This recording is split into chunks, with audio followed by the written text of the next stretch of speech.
जय हिंद साथियों। आज मैं आप लोगों को बताने जा रहा हूँ रेलवे ग्रुप डी के बारे में। तो सबसे पहले तो आप लोग स्वस्थ होंगे, मस्त होंगे और अपनी जो कोविड-19 से बच रहे हों।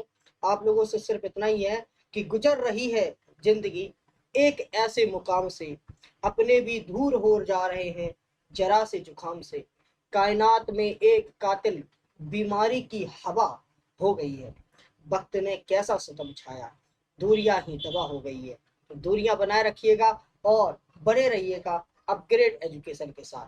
तो साथियों, आज मैं आप लोगों को बताने जा रहा हूँ रेलवे ग्रुप डी के एग्जाम को फर्स्ट अटेम्प्ट में कैसे अटेम्प्ट किया जा सकता है, कैसे हम क्रैक कर सकते हैं फर्स्ट ही अटेम्प्ट में। तो समझिएगा, जैसे कि हम लोगों को पता है कि हमारा जो एग्जाम है वो रेलवे ग्रुप डी 2021 का जैसे ही लॉकडाउन खत्म होगा उसके जस्ट 1 या 1.5 महीने के बाद हम लोगों के एग्जाम्स होना शुरू हो जाएंगे। तो अगर जिंदा रहे तो एग्जाम तो देना ही है। और एग्जाम देने के लिए सबसे पहली बात है कि यहाँ पर मैथ्स का पोर्शन आता है जो कि 30 क्वेश्चंस का होता है। उसके बाद आपका रीजनिंग आता है जो कि आपका 30 क्वेश्चन का आता है। और जीएस या जो स्टैटिक जीके है उससे ज्यादा ही प्रेम है रेलवे वालों का, तो इसीलिए ध्यान रखना उसमें 40 क्वेश्चन हमारे आते हैं। जैसे कि हम लोगों को पता है कि कुल 100 क्वेश्चन का होगा पेपर और 100 क्वेश्चन में हम लोगों को 100 मार्क्स का पेपर मिलेगा। साथ ही साथ यहाँ पर टाइम हमें मिलता है 90 मिनट, यानी 90 मिनट का मतलब 90 मिनट में हमें एक क्वेश्चन करना है। अगर हमें 90 मिनट में 100 क्वेश्चन हमें कंप्लीट करना है, सॉरी, तो 90 मिनट में अगर हमें 100 क्वेश्चन कंप्लीट करना है तो एक क्वेश्चन के लिए हमें 1 मिनट भी नहीं मिल रहा। इसका मतलब हमें जो रणनीति है वो बहुत ही अच्छी तरह से बनानी पड़ेगी और अच्छी तरह से समझना पड़ेगा। हालांकि हम लोगों को जैसे पता है कि मैथ्स में जो 30 क्वेश्चन आएंगे, आज हम लोग बात करेंगे कि मैथ्स में 30 क्वेश्चन जो आते हैं वो कौन कौन से चैप्टर को छू कर। देखो, तैयारी सभी करते हैं, ऐसा कोई नहीं है कि जो तैयारी ना करता हो, है ना। लेकिन कोई करता है तैयारी ऐसी कि एक ही बार में क्लास जो है एग्जाम को क्रैक कर जाता है और वो क्लास में अपना अव्वल नंबर लाता है। लेकिन दूसरा एक ऐसा व्यक्ति होता है जो दिन भर पढ़ता है और साथ ही साथ जो है एग्जाम को क्रैक भी नहीं कर पाता है। तो हम लोगों को तैयारी जो करनी है वो एकदम जो है ऐसी करनी है कि हम लोगों को सटीक रणनीति के द्वारा, सटीक बातों के द्वारा हम जो है क्रैक कर जाएं एग्जाम को। तो सबसे पहली चीज हमने जो बताया है कि मैथ्स में जो है सबसे पहला चैप्टर जो है वो है नंबर सिस्टम। नंबर सिस्टम से सबसे अधिक क्वेश्चन आते हैं, इसीलिए मैं नंबर सिस्टम को बहुत ज्यादा आपके जो यूट्यूब क्लासेस है उसमें खींच कर चल रहा हूँ और बहुत सारी चीजें आप लोगों को बताकर चल रहा हूँ। तो नंबर सिस्टम में आपको कम से कम 5 से 6 क्वेश्चन मिलेंगे। एलसीएम एचसीएफ में 1 से 2 क्वेश्चन मिलेगा। रेशियो प्रोपोर्शन में 1 से 2 क्वेश्चन मिलेगा, जिसे हम हिंदी में रेशियो प्रोपोर्शन को अनुपात समानुपात कहते हैं, लासपा मासपा कहते हैं। एवरेज यानी औसत में 1 क्वेश्चन आएगा। प्रॉफिट लॉस में यानी कि लाभ और हानि में 1 या 2 क्वेश्चन मिलेगा। परसेंटेज की जो उससे भी अच्छा क्वेश्चन आता है और परसेंटेज यानी कि प्रतिशत से लगभग आपको 2 या 3 क्वेश्चन मिलेगा। एसआईसीआई से भी 1 या 2 क्वेश्चन आता है, जिसे हम साधारण ब्याज और चक्रवृद्धि ब्याज के नाम से जानते हैं। वही समय और कार्य यानी टाइम एंड वर्क से 1 या 2 क्वेश्चन आता है। जैसे डिस्काउंट की बात करें तो बट्टा, जब आप लोग जो है यहाँ पर प्रॉफिट लॉस पढ़ेंगे तो प्रॉफिट लॉस के साथ ही हम डिस्काउंट को भी कंप्लीट कराएंगे और डिस्काउंट में लगभग एक क्वेश्चन आ जाता है और हो सकता है कि नहीं भी आए, लेकिन कोई निश्चितता नहीं होती। लेकिन कोई भी एग्जाम को अगर वो एक आध एग्जाम में अगर क्वेश्चन देता है तो उस क्वेश्चन को जरूर देखना पड़ता है। तो समझिएगा, आगे देखिएगा पाइप एंड सिस्टम में भी एक क्वेश्चन होता है, स्पीड टाइम डिस्टेंस, जिसे हम चाल समय और दूरी के नाम से जानते हैं। इसमें 1 या 2 क्वेश्चन आराम से मिलता है। और चाल समय दूरी तो आप बिल्कुल पक्का ही समझिएगा, यहाँ पर ये जो 3 आपके पोर्शन है बहुत इंपॉर्टेंट है। चाल समय दूरी, बोट एंड स्ट्रीम जिसे नाव एवं धारा कहते हैं, एंड ट्रेन बेस्ड क्वेश्चन, जितने भी रेलगाड़ी संबंधी प्रश्न होते हैं वो सभी प्रश्न आप लोगों के एग्जाम्स में पूछे जाते हैं। वही ट्रिग्नोमेट्री और ज्योमेट्री से, या तो वो ट्रिग्नोमेट्री से एक क्वेश्चन उठाकर रखेगा या तो ज्योमेट्री से एक क्वेश्चन उठाकर रख सकता है। तो दोनों 2 क्वेश्चन मान के चलते हैं कि ट्रिग्नोमेट्री और ज्योमेट्री से 1 या 2 क्वेश्चन पक्का पूछा ही जाता है। ज्यादातर जो क्वेश्चन पूछता है वो लाइन से लाइन जो होता है लाइन बेस्ड क्वेश्चन पूछता है। उसमें एंगल बताया जाता है, इंटीरियर एंगल, एक्सटीरियर एंगल, इन सभी के बारे में जानकारी लेता है। चलिए आगे की बातों को समझते हैं, रीजनिंग की बात करते हैं। वहीं हम रीजनिंग की बात करें तो सब लोगों को पता है कि भाई हमने रीजनिंग आप लोगों की कंप्लीट करा दी है। अगर आप लोगों ने रीजनिंग की क्लासेस नहीं देखी हैं तो आप प्लेलिस्ट में जाकर देख सकते हैं। वहीं देखा जाए एनालॉजी या क्लासिफिकेशन, सबसे ज्यादा जो क्वेश्चन अगर पूछा जाता है रेलवे में वो सादृश्यता या वर्गीकरण में ही पूछे जाते हैं, जिसमें 2 से लेकर 5 क्वेश्चन तक आपका सादृश्यता और वर्गीकरण से क्वेश्चन पूछ सकता है। ब्लड रिलेशन जिसे हम रक्त संबंध कहते हैं, दिशा दूरी हो गई, डायरेक्शन एंड डिस्टेंस हो गया, ठीक है ना, सिटिंग अरेंजमेंट हो गया, जैसे रैंकिंग एंड अरेंजमेंट हो गया। ये तो मुख्य ही चैप्टर है, इनको अगर नहीं पढ़ेंगे तो समस्या ही हो जाएगी। वेन डायग्राम हो गया 1 से 2 क्वेश्चन, क्लॉक कैलेंडर 1-2 क्वेश्चन। इस तरीके से आपका जो है पूरा का पूरा ये रीजनिंग का है, और भी रीजनिंग में है। आप लोगों को ये सभी जो आप लोगों को हमने बताए हैं, जिन लोगों को इनके स्क्रीनशॉट लेना है तो वो स्क्रीनशॉट ले सकते हैं।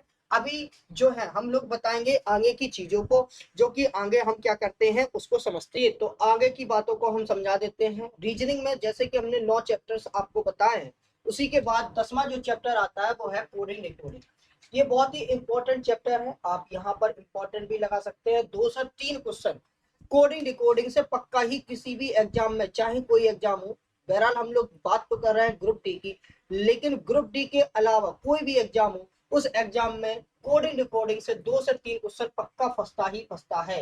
अगर हम बात करें न्याय निगमन, तो न्याय निगमन से भी 2 क्वेश्चन लगभग आने की संभावना रहती है। वहीं देखा जाए मैथमेटिकल ऑपरेशन, गणितीय संक्रियाएं, इसमें भी आपसे 1 से 2 क्वेश्चन होते हैं, जो कि अभी हमने हाल फिलहाल में करना भी बताया था, ए मैथमेटिकल ऑपरेशन।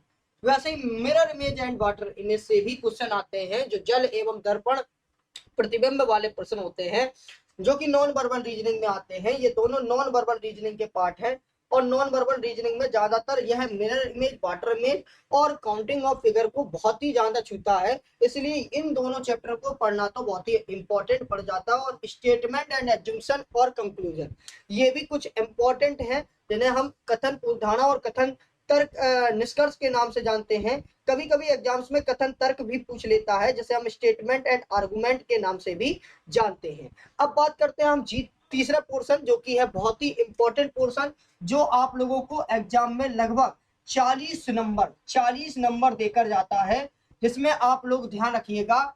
हिस्ट्री में आपको कम से कम 1 या 2 क्वेश्चन पूछा जाता है, ज्यादा नहीं छूता है। आप अगर सोचते हो कि ये जो है हिस्ट्री वगैरह को छूता हो, या ज्योग्राफी को देखता हो, या पॉलिटी को देखता हो, तो इनसे ज्यादा क्वेश्चंस नहीं बनते हैं। क्वेश्चन बनते हैं स्टैटिक जीके से। स्टैटिक जीके में क्या क्या पूछा जा सकता है, आपसे पूछा जा सकता है कि भारत के प्रथम राष्ट्रपति कौन थे, भारत के प्रथम प्रधानमंत्री कौन थे।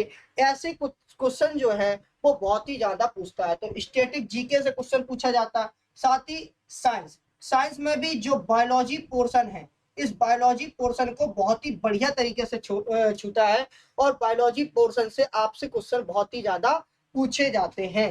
वहीं करंट अफेयर, आज की कोई भी एग्जाम उठाकर देख लो, बिना करंट अफेयर के तो कुछ हो ही नहीं सकता। तो करंट अफेयर जो है 15 से 16 क्वेश्चन आपसे पूछे जाते हैं करंट अफेयर में। तो यहाँ पर हम लोगों ने क्या क्या बात बताई, हमने रीजनिंग की बात बताई, जीएस स्टैटिक जीके की बात बता दी। तो हमने मैथ, रीजनिंग, जीएस, स्टैटिक्स जो भी है, इनमें आने वाले जो क्वेश्चन हैं कितने आएंगे, कौन कौन से चैप्टर को छुएगा, ये तो हम लोगों ने जान ही लिया। लेकिन अब हम जानेंगे कि इनको हम कितने नंबर में आपका ग्रुप डी का सिलेक्शन ले सकते हैं। तो अब हम बात करते हैं कट ऑफ की। तो जो कट ऑफ होगी, वो कट ऑफ हम बात करते हैं कितने की, तो कट ऑफ की बात बताएं तो यहाँ पर जो कट ऑफ होगी, अगर आप बहुत ही हाईएस्ट जो है जोन से बात कर रहे हो, आप हाईएस्ट जोन में लड़ रहे हो, जैसे इलाहाबाद बोर्ड हो गया, तो आप हाईएस्ट बोर्ड से लड़ोगे, तो हमारे हिसाब से इस बार जो कट ऑफ है वो लगभग 70 प्लस जाना चाहिए। जनरल की बात कर रहा हूं भाई, 70 प्लस। और ये भी 70 प्लस मैंने नॉर्मलाइज्ड नंबर पूछा है। कितना बताया है? नॉर्मलाइज्ड नंबर बताया है कि जनरल की 70 प्लस नॉर्मलाइज्ड होकर ना मार्क्स जाएंगे, आपका रॉ मार्क्स नहीं। अगर हम बात करें रॉ मार्क्स की, तो अगर आपका रॉ मार्क्स 60 है, 60 यानी कि 60, रॉ मार्क्स अगर 60 भी आ रहा है, तो आपका जो है सिलेक्शन पक्का है, ये बात ध्यान रखो, है ना। तो आप लोगों को 60 मार्क्स ले आना है, इतने ही मार्क्स में आपका खेल हो जाएगा, अगर आप जनरल से फाइट कर रहे हो और हाईएस्ट बोर्ड से भी कर रहे हो। देखो हमने एग्जाम दिया है, एग्जाम को क्रैक किया है। मैं आप लोगों को बताता हूं कि मैंने कितना नंबर जो है स्कोर किया था। तो ये मैंने रेलवे इलाहाबाद यानी कि जो आरआरबी इलाहाबाद बोर्ड है उससे मैंने जो है यहाँ पर क्रैक किया था, जिसमें मेरा पूरा का पूरा जो नॉर्मलाइज्ड नंबर था वो 83 था। आप देख सकते हैं कि मेरा नाम रखा हुआ है और मैं पीईटी के लिए क्वालिफाइड भी हुआ था, पीईटी भी क्वालिफाइड किया था। बस समस्या इस बात की हुई थी कि मेरा जो एग्जाम है वो तो हो गया था, लेकिन मेडिकल्स में मुझे निकाल दिया गया था क्योंकि कुछ समस्याएं थी आंखों में, तो जिसकी वजह से मुझे यहाँ से हटा दिया था। तो आज मैंने आप लोगों को मार्क्स भी दिखाए कि 83 नंबर आया था मेरा पूरा का पूरा रेलवे ग्रुप डी में, है ना। और तब जाके मेरा कितना था रहा मार्क्स, तो ध्यान रखना तब जो पिछली बार का जो 2018 का रेलवे ग्रुप डी का एग्जाम था, उस 2018 के रेलवे ग्रुप डी एग्जाम में मेरा जो मार्क्स था वो कुल कितना था, तो रा मार्क्स था 72 नंबर 72। और 72 नंबर से सीधे 11 नंबर जंप हुआ था और 83 मेरा क्या हुआ था, नॉर्मलाइज्ड मार्क्स हुआ था। तो आप लोग देख सकते हैं कि मैंने भी जो है ये जो एग्जाम है इसमें कितना मार्क्स नॉर्मलाइज हुआ था, तो 11। तो अगर मैं मान के चल रहा हूँ रा मार्क्स मेरा कितना है, 60 है, तो 11 नंबर नॉर्मलाइज होके या 10 नंबर या 7 नंबर नॉर्मलाइज होके आराम से 70 प्लस पहुंच जाएगा। नॉर्मलाइज भी वैसे ही होता है जैसे कट ऑफ में अंतर होता है। तो आप रामार्क्स दिमाग में रखो कि 60 प्लस होना चाहिए। जब आप 60 प्लस रामार्क्स लेकर चलेंगे तो आपका पक्का है, श्योर है, रेलवे ग्रुप डी एग्जाम आपका क्रैक हो जाएगा।